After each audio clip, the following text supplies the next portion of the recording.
Сиздердин алдыңыздарда мүмкүнчүлүгү чектелген майып адамдардын көйгөйлөрү жөнүндө айтып кетким келет.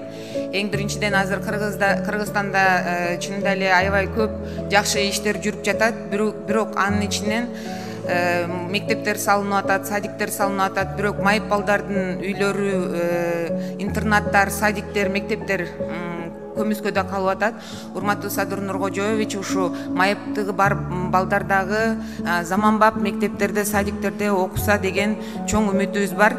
Министр айым изилдеп чыккыла, кайсыл жерлерге керек болсо, эгерде бала саны көп болсо, биз бул жагын жардам берели. Майып балдарыбыз көп биздики.